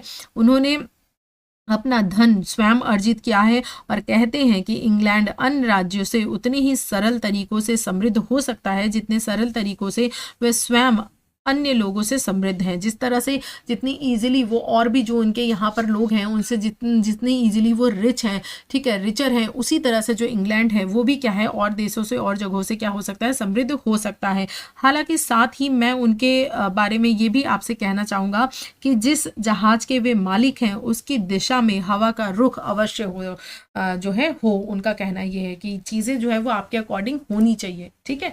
अब देखिए next to Sir Andrew, in the club room sits Captain Sentry a gentleman of a great courage. यानी यहाँ पर अगर बात करें तो क्लास रूम में जो सर एंड्रयू के बगल में कैप्टन सेंट्री बैठे थे। कौन है कैप्टन सेंट्री? अब हम कैप्टन सेंट्री के बारे में देख रहे हैं। तो कैप्टन सेंट्री बैठे थे और ये कैसे हैं? ग्रेट करेज है, यानी इनके पास बहुत ही महान साहस है, इनके पास एक गुड अंडरस्टैंडिंग है, और जो है ये अदम्य विनम्रता के धनी है, यानी कि बट इनविजिबल मॉडेस्टी है। और he is one of the those that deserve very well, यानी कि क्या है? ये बहुत ही ज़्यादा इसे कह सकते हैं, वे उन लोगों में से हैं जो बहुत ही योग्य हैं, लेकिन अपनी प्रतिभा को उन लोगों के सामने प्रदर्शित करने में बहुत संकोच करते हैं जिन्हें उन पर ध्यान देना चाहिए। यानी कि ये क्या है? जो अपनी प्रतिभा है, ये जो जिन लोगों के सामने प्रदर्शित करना है उनके सामने प्रदर्शित करने में क्या करते हैं? बहुत ही ज़्यादा संकोच करते हैं। And he was some year a captain and behaved himself with great gallantry in several engagements and at several sorry, तो यहाँ पर क्या है? वे कुछ वर्षों तक क्या भी रहे हैं? कैप्टन भी रहे हैं, कप्तान भी रहे हैं, और वो कई लड़ाइयों और घेरेबंदियों में उन्होंने बहुत ही वीरता का, ग्रेट गैलेंट्री का इन्होंने क्या किया है? प्रदर्शन किया है। और जो है लेकिन अपनी छोटी सी जागीर होने और सर रोजर के अगले उत्तराधिकारी होने के कारण उन्होंने उस जीवन शैली को क्या किया? त्याग कर दिया। मैंने बताया था ना कि उन्होंने क्या किया था? अपना जो कैप्टन वाला, यानी जो वो सैनिक थे, मिलिट्री जो प्रोफेशन है, वो इन्होंने छोड़ दिया था, ठीक है। तो और ये सर रोज़र के अगले उत्तराधिकारी भी हैं, तो इस वजह से इन्होंने क्या कर दिया था, छोड़ दिया था। और अक्सर जो है ये कहते हुए सुना है कि जिस पेशे में योग्यता को इतना महत्व दिया जाता है वहाँ घृष्टता विनम्रता पर हावी हो जाती है। जब भी इन्होंने इस विषय पर बात की है मैंने उन्हें कभी भी कड़वी शक्ल बनाते नहीं सुना है, बल्कि वे एकदम स्पष्ट रूप से स्वीकार करते हैं कि उन्होंने ये दुनिया इसलिए छोड़ी क्योंकि वे इसके योग्य नहीं थे। उनका ये मानना है कि मैंने जो मिलिट्री प्रोफेशन है वो इसलिए छोड़ा है क्योंकि ये मैं इसके लायक नहीं था और यहाँ पर योग्य लोगों की ज़रूरत होती है। तो मैं जो है सर रोज़र का जो अगला उत्तराधिकारी हूँ, इसीलिए मैं यही काम करूँगा, यही रहूँगा और इसको मैं नहीं करूँगा क्योंकि मैं इसके योग्य नहीं हूँ। मिलिट्री प्रोफेशन को इन्होंने क्या किया था, छोड़ दिया था। ठीक है, तो अब यहाँ पर देखिए चीज़ें आपको कैसे डिटेल में पता चल रही हैं। ठीक, अब यहाँ पर क्या है, उनकी सच्चाई, ईमानदारी, उनका जो बिहेवियर है वो उनके लिए बाधाएं हैं क्योंकि उन्हें उन लोगों की भीड़ से होकर गुजरना है जो उन्हीं की तरह एक कमांडर का पक्ष होने की कोशिश कर रहे हैं। ठीक है, उन्हीं लोगों के साथ उनको रहना है, गुजरना है। इस वजह से इनके लिए थोड़ा सा क्या हो जाता है, टफ हो जाता है। हालांकि वे अपने बातचीत में जनरलों को इस बात के लिए क्षमा कर देते हैं कि वे सैनिकों की योग्यता के अनुसार निर्णय नहीं लेते और उनकी जांच नहीं करते, क्योंकि वे कहते हैं कि जिस महान व्यक्ति का मन मेरी मदद करने का है उसे मेरे पास आने के लिए उतने ही संघर्षों से गुजरना पड़ता है जितने संघर्षों से मैं उसके पास जाना पड़ता है। ठीक, यहाँ पर इनका कहना यही है जो कि मैंने आपको बताया था स्टार्टिंग में कि इनका कहना यही है कि जो क्वालिटी है उस पर ध्यान देना चाहिए। जो व्यक्ति योग्य है और जो अपने बड़ों को खुश रख सकता है, उनके साथ उनका काम कर सकता है, उसी को जो है चीज़ें मिलनी चाहिए, पदोन्नति मिलनी चाहिए। इसीलिए वे निष्कर्ष निकालते हैं कि जो व्यक्ति विशेषकर सैन्य क्षेत्रों में अपनी पहचान बनाना चाहता है उसे सभी बाधाओं को पार करना है और करना होगा और वास्तव में वे अपने इरादों में उचित विश्वास के बजाय अन्य दावेदारों के आग्रह के कारण अपने संरक्षण का साथ छोड़ देते हैं। ठीक है, तो ये सारी चीज़ें इनके बारे में पता चली हैं जो कि आपके सामने रखी गई हैं। ठीक, तो ये इनके कैरेक्टर के बारे में है कि उन्होंने क्यों ये सारी चीज़ें छोड़ी हैं, क्यों मिलिट्री प्रोफेशन छोड़ा है, उनका क्या मानना था इसके पीछे। ठीक, अब आइए नेक्स्ट देखते हैं।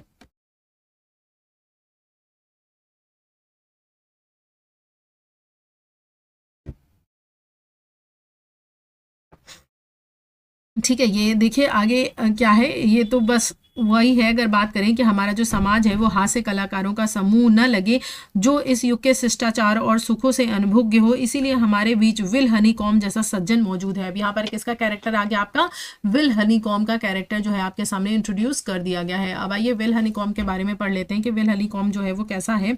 तो जो विल हनीकॉम है उसके कैरेक्टर के बारे में जाने तो वो अपनी उम्र के हिसाब से, जैसे मैंने पहले ही बताया है कि बहुत ही कम लगता है, उसकी उम्र पता ही नहीं चलती है, उसका रहन सहन, पहनावा, इन चीज़ों का वो बहुत अच्छे से ध्यान रखता है। खुशहाल लाइफ है उसकी, उसके समय का ना ही मतलब उसके माथों पे ना ही कोई झुर्रियाँ हैं और ना ही मस्तिष्क पर कोई प्रभाव पड़ा है। उसका जो शरीर है वो बहुत ही सुगठित और कद काठी उसकी काफ़ी कैसी है, बहुत ही अच्छी है। ठीक है, गुड उसकी हाइट है। ठीक है, तो यानी उसके ऊपर शरीर मतलब उसका कोई असर नहीं पड़ा है और ये महिलाओं का जो है वो एंटरटेन करता रहता है यूजुअली। हालांकि कैरेक्टर का बहुत ही अच्छा है और ये जो है वो आप कह सकते हो कि रीति रिवाजों को दूसरों की तरह ही ये याद रखते हैं और आसानी से हंस देते हैं और रीति रिवाजों का इतिहास पता है और वे बता सकते हैं कि फ्रांसीसी राजा की किस दासियों से हमारी पत्नियां और बेटियों ने अपने बालों को इस तरह से कर्ल करना और अपने सिर पर हुंड रखने का ये तरीका सीखा है। यानी सोचिए आपको इनका कितना ज़्यादा नॉलेज है औरतों के बारे में, औरत के फैशन के सेंस के बारे में, कि यहाँ तक बता सकते हैं कि किस रानी से हमारी औरतों ने क्या क्या चीज़ें सीखी हैं। और ये भी ये बता सकते हैं कि जिसकी दुर्बलता को एक विशेष प्रकार के पेटीकोट से ढका गया था। ठीक है, यहाँ तक ये चीज़ें बता देते हैं। और जिसका पैर जो है दिखाने का घमंड उस वर्ष में पोशाक के उस हिस्से को इतना छोटा बना देता है। तो यानी आप सोचिए कि वुमेन सेंस में, वुमेन जो चीज़ें हैं, अटायर हैं, फैशन सेंस में कितना इनको ज्ञान है कि ये सारी चीज़ें इतना डेप्थ और डिटेल में बता सकते हैं। संक्षेप में अगर कहें तो उनकी सारी बातचीत जो ज्ञान स्त्री जगत तक ही सीमित रहा है, यानी उनका जो पूरा का पूरा नॉलेज है वो किस में रहा है, फीमेल वर्ड में ही रहा है, उसी में उनको सारा ज्ञान रहा है। वो हम उम्र पुरुष आपको बताएंगे कि फला मंत्री ने फला अवसर पर क्या कहा है, लेकिन वो क्या बताएंगे आपको, वो बताएंगे कि फला महिला को कैसे मोहित किया जा सकता है, यानी दूसरी महिला पार्क में उसके साथ नृत्य करने आई थी। ये मतलब उसके मतलब पूरा नॉलेज इनको, आपके महिलाओं के बारे में इनको जो जो पूछना है आप सारी चीज़ें पूछिए, ये हर एक चीज़ बता सकते हैं। ठीक है, आपको यहाँ तक कि ये भी बता सकते हैं कि जो प्रसिद्ध सुंदरी है, जैसे कि वर्तमान लॉर्ड फिडा की माता से एक स्नेह भरी नज़र या पंखे का हल्का सा स्पर्श मिला है। तो मतलब इतनी छोटी छोटी चीज़ें वो बता सकते हैं कि उनके रंगों में मतलब कि वो किस तरह से झट से बोल पड़ते हैं और किस तरह से महिलाओं के बारे में सारी चीज़ें बिल्कुल बयां कर देते हैं। वो सारी चीज़ें यहाँ पर डेप्थ आपको दी हुई है कि आगे वो भी ये एक और चीज़ इनके बारे में है, ठीक, कि ये जो महिलाओं के बारे में है उनके बारे में इस तरह की बात करने से हमारे बीच शांत बातचीत में काफ़ी जीवंतता आ जाती है। और मुझे लगता है कि मेरे अलावा शायद ही कोई ऐसा व्यक्ति होगा जो कम बोलता है लेकिन उनके बारे में इस तरह बात करता हो जैसे एक सभ्य शिष्ट व्यक्ति कहा जा सकता है। उसके चरित्र का सार है कि महिलाओं के मामले को छोड़ दें तो वो एक ईमानदार और नेक व्यक्ति है। यानी अगर वुमेन्स की बात करें तो वुमेन्स के मामले में थोड़ा सा लूज है वो, ठीक, बाकी अगर बात करें तो वो बहुत ही ऑनेस्ट पर्सन है। यानी उसका जो पूरा का पूरा इंटरेस्ट है वो किस में है, वुमेन में है, उनके फैशन में, उनकी चीज़ों में, उनमें ये उनका इंटरेस्ट है, उसी में वो बात कर सकते हैं, वही चीज़ें वो डील कर सकते हैं। बाकी उनसे कुछ भी ना पूछो भैया, ठीक है। बाकी वो ओवरऑल अच्छे हैं, नेक हैं, लेकिन इन चीज़ों के बारे में नहीं है। ठीक, मैं ये नहीं कह सकता कि मुझे आगे जिनके बारे में बात करनी है उन्हें अपने समूह का सदस्य मानना चाहिए या नहीं, क्योंकि वे हम में बहुत कम मिलते हैं, लेकिन जब भी आते हैं तो हम सभी को अपने आप पर गर्व होता है। वे कौन है? वे एक पादरी हैं। यहाँ पर ये राइटर कह रहे हैं कि उनको मैं अपने ग्रुप का यानी इस जो क्लब है उस क्लब का मेंबर मानूं भी या नहीं मानूं, लेकिन वो कभी कभी जब आते हैं तो हमें बहुत ही प्राउड फील करवाते हैं। और वो कौन है? वो है क्लर्जी मैन, यानी लास्ट कैरेक्टर, हम 6 नंबर पे आ चुके हैं। वो फिलोसफिक है, इनके बारे में मैंने बता ही दिया, उनको बहुत ही नॉलेज है।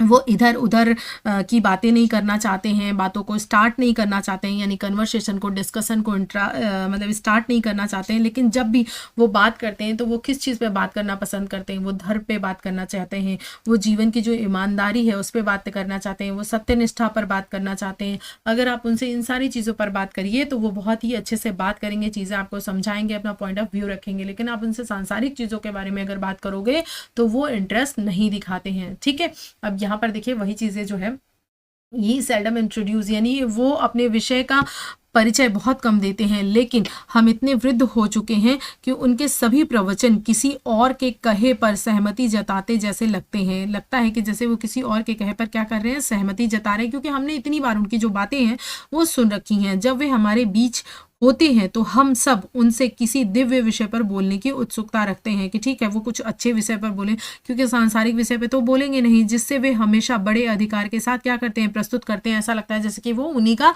फील्ड ऑफ नॉलेज है और उसको बहुत अच्छे से वो एक्सप्रेस करते हैं, जिसे वे हमेशा बड़े अधिकार के साथ क्या करते हैं, आपके सामने परोसते हैं, मानो उनका इस संसार से कोई स्वार्थ ही ना हो।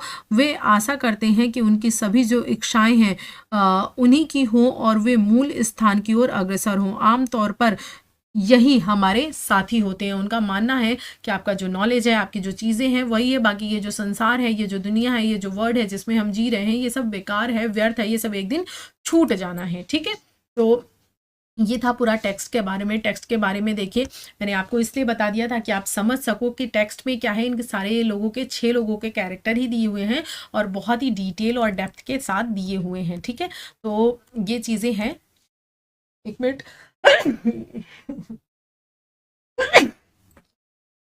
I am extremely sorry. ठीक है, तो अब यहाँ पर अगर आप क्रिटिकल रिमार्क थोड़ा सा देखना चाहो तो देख लो। वैसे कि हालांकि लेक्चर जो है वो लेंदी हो गया है। यहाँ पर ये चीज़ याद रखना ज़रूरी है कि सर रिचर्ड स्टील जो है स्पेक्टेटर और स्पेक्टेटर क्लब के संस्थापक रहे हैं। कौन रहे हैं? स्टील रहे हैं। आप कभी भी अगर फाउंडर या ओरिजिनेटर की बात की जाएगी तो आप एडिशन का नाम नहीं लोगे। एडिशन ने उसमें कॉन्ट्रीब्यूट किया है, कुछ कैरेक्टर्स को बहुत ज़्यादा हाईलाइट किया है, लेकिन ओरिजिनेटर कौन रहे हैं? सर रिचर्ड स्टील ही रहे हैं। Here we have Steele's character sir Roger de Coverley another member of the club. ठीक है, ये सारे लोग जो हैं वो रहे हैं। मैकाले ने एडिशन पर लिखे निबंध में कहा है कि क्लब का भ्रमण टेम्पलर, पादरी, सैनिक और व्यापारी नीरस पात्र थे जो केवल पृष्ठभूमि के लिए ही उपयुक्त थे, लेकिन अन्य दो हालांकि बहुत बारीक पेंसिल से चित्रित नहीं किया गया है, फिर भी उन्होंने कुछ अच्छे स्ट्रोक लगाए हैं। एडिशन के स्ट्रोक कमाल के हैं। यहाँ पर इन्होंने ये हैं मैकले हैं, इन्होंने अपने ऐसे में क्या बोला है कि जो एडिशन है उन्होंने ज़्यादा बेहतर तरीके से वर्क किया है। ठीक है, जो ज़्यादा बेहतर तरीके से इन्होंने चीज़ें उकेरी हैं। उन्होंने कहा है कि एडिशन के जो स्ट्रोक हैं वो कमाल के हैं। एडिसन ने कच्ची रूपरेखा को अपनी हाथों में लिया और उन्हें फिर संवार दिया, उनमें रंग भरा और वास्तव में सर रोजर डी कॉवर्ले और विल हनीकॉम्ब के निर्माता हैं जिनसे हम सभी परिचित हैं। यहाँ पर जो ये आपका मैकॉले है, इनका कहना है कि भले इस क्लब का जो ओरिजिनेटर है वो आपके रिचर्ड स्टील रहे हैं, उन्होंने चीज़ों को की है, लेकिन उन्होंने उतना बेहतर तरीके से फिगर आउट नहीं किया है जितना बेहतर तरीके से जोसेफ एडिशन ने वर्क किया है। उन्होंने कच्ची चीज़ों को अपने हाथों में लिया और उसको बहुत अच्छे से उकेर कर सामने रख दिया है। ठीक है, अब यहाँ पर बात करें ह्यू वॉकर की। ह्यू वॉकर लाइक वाइज ऑब्जर्व, इन्होंने कहा है हालांकि स्पेक्टेटर क्लब की पहली अवधारणा सर रोजर डी कॉवर्ले और पहला मसौदा स्टील का था। ठीक है, लेकिन मुख्य रूप से सर रोजर डी कॉवर्ले वह चरित्र है जिसे हम जानते हैं। ये किसकी देन है? ये एडिशन की देन है। जो जिस सर रोजर डी कॉवर्ले से हम परिचित हैं उसको भले ही दिया था किसने? स्टील ने। ठीक है, लेकिन अगर हम बात करें कि उसको अच्छे से बहुत ज़्यादा हाईलाइट किसने किया, तो उसको एडिशन ने हाईलाइट किया है। और विल हनीकॉम्ब और विल विम्बल को हम एडिशन से ही जोड़ते हैं। वास्तव में एडिशन में स्टील की तुलना में चरित्र चित्रण की कहीं अधिक प्रतिभा थी। अब यहाँ पर जो आपके क्रिटिक्स रहे हैं उनका यही कहना है। अब देखो, दोनों क्रिटिक्स ने यही कहा है कि भले इन्होंने ओरिजिनेट किया है स्टील ने, लेकिन अगर चरित्र गढ़ने की बात करें तो ज़्यादा बेहतर तरीके से जोसेफ एडिशन ने जो चरित्र हैं वो गढ़े हैं, ज़्यादा अच्छे तरीके से प्रेजेंट किया है। तो thank you so much for watching. Lecture काफ़ी लेंदी हो गया है, लंबा हो गया है, लेकिन मैंने आपको पूरा डिटेल में पढ़ाया ताकि आपको मेंस के लिए फिर से बार बार पढ़ना ना पड़े। Thank you so much for watching. Bye bye and take care. Make sure कि आप लाइक कर दीजिएगा, सब्सक्राइब कर दीजिएगा एंड शेयर कर दीजिएगा। Thank you so much for watching. मिलूंगी कल एक नए टेक्स्ट के साथ, एक नए आपके सिलेबस के पॉइंट के साथ, लेक्चर के साथ। तब तक के लिए अपना ख्याल रखिए और खूब मेहनत से पढ़ाई करिए। ठीक है, मेरी इस मेहनत को ज़रूर अप्रिशिएट किया करिए और लिटरली सच में ट्रस्ट करिए। अगर आप किसी को उसकी खुशी दे सकते हैं तो ईश्वर भी आपको आपकी खुशियाँ ज़रूर देगा। तो thank you so much. Bye bye and take care.